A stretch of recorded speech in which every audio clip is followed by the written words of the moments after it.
can you talk a little bit, when we spoke earlier, you mentioned the gas master plan that Nigeria's launched. Can you talk a little bit about that?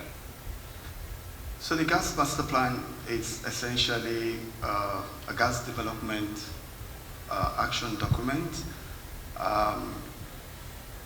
based on a set target and an annual work plan and the application of execution discipline to implement those work plan. It has two core enablers. The first is that we have a presidential mandate to grow gas production from current approximately 7.4 billion scf per day to about 12 billion scf per day by 2030. That's 62% growth, 4.6 billion scf incremental. It's significant. And the second is to basically serve as a gap to potential mitigants.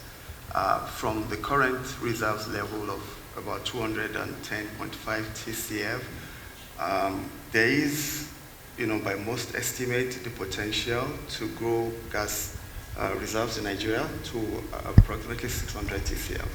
And so the gas master plan is designed to create the economics, impetus for the upstream to explore, to invest, and to mature the respective assets and grow gas production and reserves.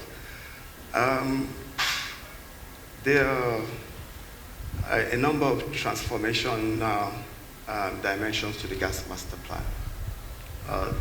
The first focus is on the existing LNG priority projects, LNG. So the gas master plan prioritizes gas development for LNG trains 1 and 7, just to give it another layer of gas supply assurance, and also create the conditions for growth, the potential for train 8 and 9, and those early conversations are already unfolding. The second is NNPC leadership has a firm focus on value adding to the molecules.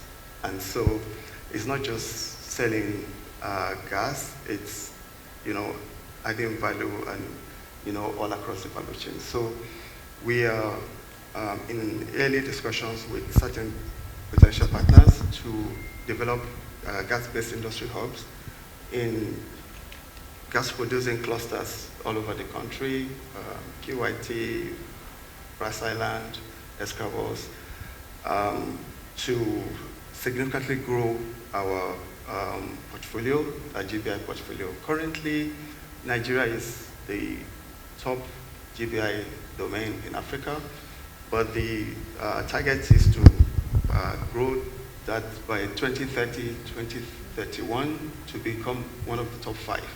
And we are seeing in the current, geopolitical development an opportunity as well, because over 30% of the fertilizer production are constrained as we speak, and there's a risk that in many countries the farming season might pass, and that will have issues for food security. And so turning Nigeria into a global gas-based industry hub is a major priority of the gas master plan. Others are cost competitiveness, launching new export projects on the basis of the incremental gas production. We are quietly working on a new LNG project, LNG, a 12.6 MTPA land-based LNG plant. We have 2 floating LNG proposals we're developing with solid partners. And we have the African gas pipeline project, which connects 16 African economies and potentially will deliver 3 billion scf of pipeline gas to Europe through Spain. We're developing that with ONIM of Morocco, and in the second half of this year, we'll be engaging the financing and gas asset owners and there are lots of opportunities on the back of that. Are there trade-offs? I mean, you're saying, obviously, food security is incredibly important. Creating industrial hubs, adding value to the gas within the Nigerian economy is incredibly important. And then there's also export. if Nigeria has to choose? So the good news is that for us, it's not either or, it's all of them. We have a robust, like I said to you, we have a robust gas reserve position. We are in a race for gas commercialization, and we have to map multiple pathways. And the gas-based industries are interesting because, you know, they straddle both, actually, because if you produce fertilizers, you use them in the domestic market, and you earn income through export. And so these are the incremental fertilization. In Nigeria, there is an alignment of all gas sector participants that we have to focus on just driving growth and rather than, you know, gas substitution. And I just wanted to touch on the point Gillian made about, you know, domestic gas. For us in Nigeria, there are 3 layers to it. The first is continue to focus on, you know, gas utilization expansion at all levels. We have a clean cooking initiative on the back of the incremental gas production to grow LPG volume availability from 1.5 million metric ton per annum to 5 billion by 2030, and there are specific steps to achieve that. We've launched a new pipeline natural gas for cooking initiative in the urban sectors. We are opening new markets. There are an assortment of mini LNG projects in country, just making sure that all demand centers are serviced. And a number of new pipeline projects, some are going to be commissioned this year, opening new markets. The key one being the Ajaokuta Abuja Kaduna Kano pipeline, which in the second half of this year, gas should get to Abuja, the northern market. And there is, on the back of that, coordinated steps to leverage on having all the trucks use gas and thereby deliver savings for food transportation countrywide. And so that's very important for the country. And so on the domestic scene, there is continuous effort to make sure that we're leveraging on gas for industrial development and for a better economic outcome for society. Then there's a regional side to it. We have the West African gas pipeline, which basically 673 kilometers connects Nigeria with Benin Republic, Togo, Ghana. We've been supplying gas to those region, and it's turning out to be a premium market for us. Last year was the best in the history since 2011 for this company, and this year we have a target to increase gas flow by another 60%, and so they're in the growth mode.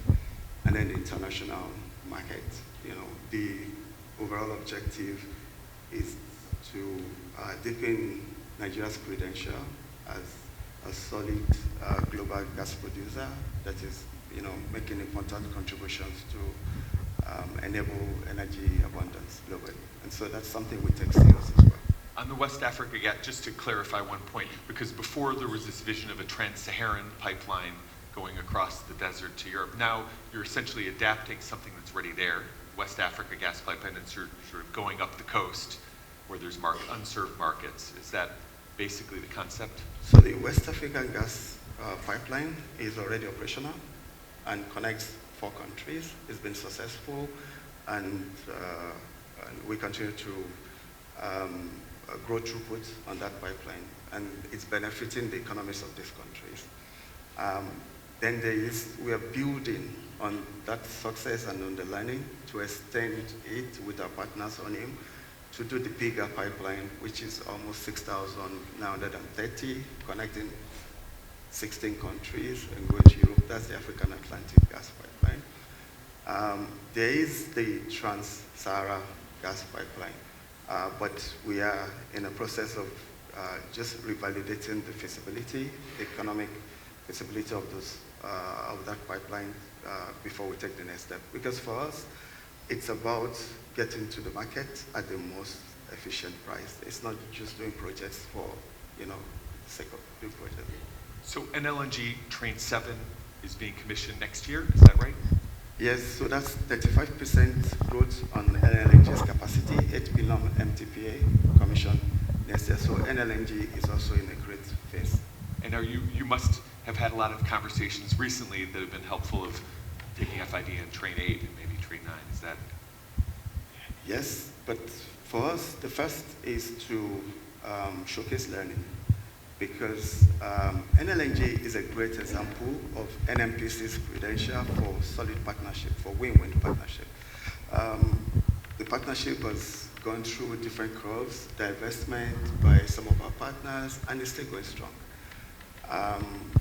We've turned the corner because in the last, during the Russia-Ukraine, we had some gas supply issues and we couldn't respond as we should. And the shareholders, pulled together, and last year we signed contracts over 1.3 billion SCOF last August.